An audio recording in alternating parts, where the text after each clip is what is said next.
That's Pat Welter, Think about love, WRL dreams, and Sports. life. That's Pat Welter, WRL Sports, joining me, Dennis Cox, this afternoon on The Fan. Graham Hill producing us today. 35 years ago, Bull Durham was released. Susan Sarandon, Kevin Costner, Tim Robbins, and a baseball rom-com. It's what it is. I mean, it's a rom-com with baseball. Heavy on the rom. Oh yes, very much so. Heavy on the sex, if I can say so. There was that, which I guess fits, right? Because baseball is often used as an analogy in that avenue. Sure, we'll go but with that. I'd just seen the movie for the first time last year. I started working here. I'd never seen it. Okay. It was one of those older movies that just kind of escaped me. Sometimes I find sports movies a little bit cliche, so I don't always seek them out, especially since we live, cover, and breed sports all the time. When I go to movies, I don't necessarily want that. But it was good. I was just kind of surprised by how provocative it was, how loose the script was. They don't make movies like that anymore. But Kevin Costner, Sarandon, the chemistry, that's what makes that movie uphold the test of time. It was a fantastic movie all around. It's been a long time since I've seen it. Tomorrow night, by the way, is Bull Durham Day at Durham Bulls Athletic Park. Ron Shelton, who is the writer, director of the film, joined Adam Gold earlier on this afternoon. And Shelton described why he chose the Durham Bulls as the team to make this movie and build the movie around. Well, my producer owned this, is from Durham, and he's an LA producer, and he owned a small piece of them, but he didn't say you had to shoot it in Durham. I traveled all over the Sally League and the Carolina League before I wrote the script to see if the minor leagues had changed since I played in them, and they hadn't. And I fell in love with the Durham ballpark because it was surrounded by neighborhoods where people could walk to the games and tobacco warehouses that were now empty because tobacco was dying. And the whole town at that time was boarded up, if you recall. I mean, Raleigh-Durham area is unrecognizable from 35 years ago. I mean, it was run down. And I thought this is a perfect minor league, location. And so, because I could shoot a ballpark without having to do anything to it, except the lights were so bad, you couldn't shoot film on it. We had to improve the lighting just to be able to get a reading on the light meter. But that's why I love the look and feel of the town. All right, so for people that may not know, Durham Bulls Athletic Park was not the scene set. It's not where the film was actually done, because at the time, the Durham Bulls played at Durham Athletic Park, which is just up the road. You can still go see it. Which, North Carolina Central, from my understanding, actually still plays baseball there. And there's still events and games and stuff that are actually held at Durham Athletic Park. So it's right there. It's right up the road from Durham Bulls Athletic Park. So where the Durham Bulls play now is not where the film was shot. Just a little bit of a factoid out there for people. But if you've ever been to Boxcar in Durham, there's that baseball field that's right there. That's Durham Athletic Park. That's where this film was shot. It's remarkable because you go by there like, wait, there's a highly successful major motion film that was filmed right there.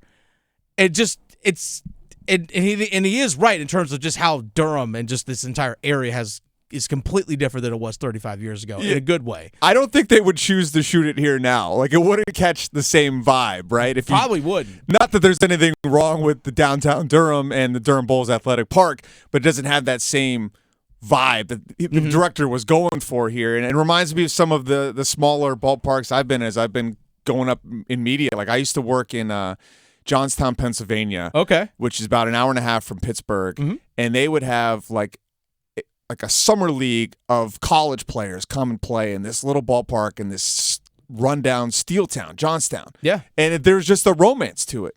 You had kids coming, living there for the summer, billet families, small colleges, maybe going to never probably make the pros, but it was for like the love of the game. Oh, yeah. They're out there every day. There'd be this big tournament. It's called the AAABA. This huge tournament would come in from all over the country, and the town would rally around it for the weekend. And that's what the film captures, is that like summer romance of baseball, both literally in the romance with Susan Sarandon and Crash Davis, but also just the romance of the sport. Because there's nothing quite like baseball in the summer. That's what a lot of people tell me. You're a lacrosse guy. Well, I grew up playing baseball. Okay. That's the thing. I grew up playing baseball. No, lacrosse is a spring sport. Let's call it what it is. Fair. But yeah, I mean, sometimes, but especially minor league baseball, this is actually something that is very, I think, special to the state of North Carolina when it comes to minor league baseball. Is that because we don't have Major League Baseball, and we heard sound cuts from Roy Cooper about wanting to get Major League Baseball here in the state of North Carolina. But in terms of minor league baseball, our state is littered with minor league baseball across the state. Whether you're talking here locally with the Carolina Mudcats, the Durham Bulls, just go down the road to get the Fayetteville Woodpeckers. You also have the Winston-Salem Dash, you have the Greensboro Grasshoppers, you have the Charlotte Knights, and that's not even counting Asheville and Wilmington and those areas throughout the state as well. Also the Coastal Plain League, like the Summer Wood and Bat College League, where we have the Holly Springs Salamanders right here. And you got the Morehead City Marlins. So all part of this. And those games and those teams are about the community. Like, they represent your community. It doesn't matter if the Bulls are good or not, in all honesty. I mean, I should probably be cautious saying that. We do work with I know what you mean. Most people are going there for the experience, exactly, not necessarily following the standings. You could. But here's the thing. The roster turns over so much because, again, it's minor league baseball. Guys get traded. They get called up, whatever it might be. So the roster turnover is pretty significant. But we're here with minor league baseball, and again, it's all about the community event. It's all about the experience of being part of the community. That's one of the reasons why I love going to Durham Bulls games. It's not because I enjoyed the movie. It's because I love being like part of the community. Like, the Triangle is my community. I call Raleigh home, but the Durham and Chapel Hill, this area as a whole, is my home, is a community, and that's part of it. And I like being part of the community. So that's one thing that minor league baseball provides here in this state, and that's what this movie captured. And it really put the area on the map because a lot of people didn't know what Durham was, but there are people now that will travel, and they get a chance. They're like, we want to travel and go to a Durham Bulls game just because of this movie.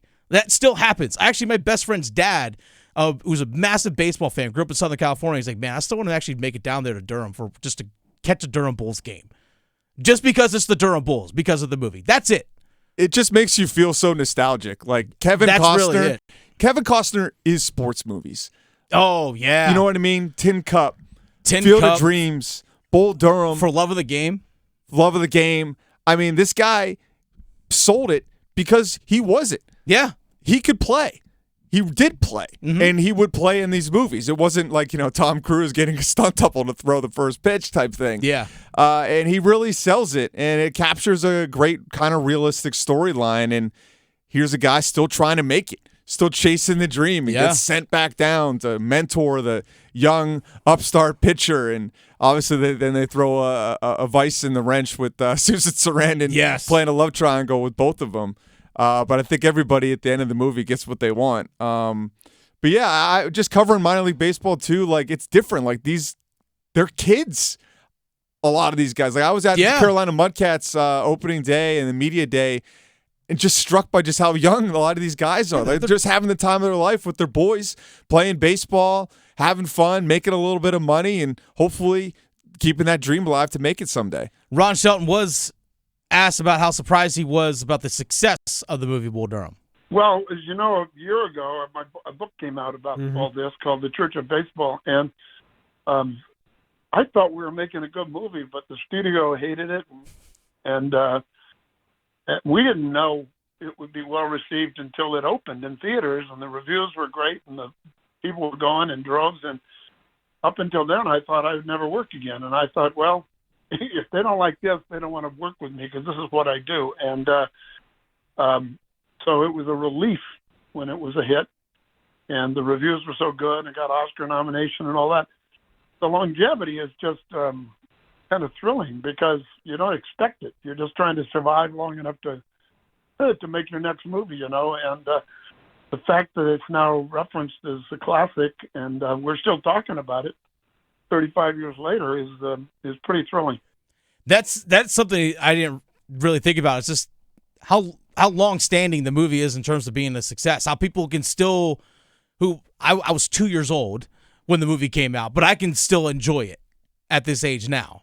I can still get wrapped up into everything about the movie. That's something that a lot of things don't have is long-term staying power.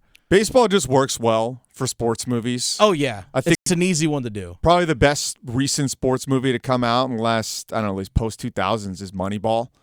And they kind of did it in a different way where it wasn't necessarily about the game. It was about the inner workings of the game and building the roster. There are flaws in that movie, but that's they completely brush over the fact that they had 3 pitchers on rookie in their contracts prime, yeah. who were like Cy Young caliber pitchers. Oh yeah, Mark Mulder, Tim Hudson, and Barry Zito all happen to be great pitchers, but they never mentioned that in that. But we had Hattiesburg at first base or whatever. And they made it about that. It's like, no, they actually had, like, Miguel Tejada was like legit all-star level player. So they actually had legit good players. So anyway, but that was a very good movie though. But I mean, you look at like 42. Jackie Chadwick Robinson Boseman playing Jackie Robinson, 42. Just even go back at like Rookie of the Year, if you're like for us 90s kids. Sandlot, Rookie of the Year, Little Big League. Oh yeah, those are great for us. Classic. I love those movies so much.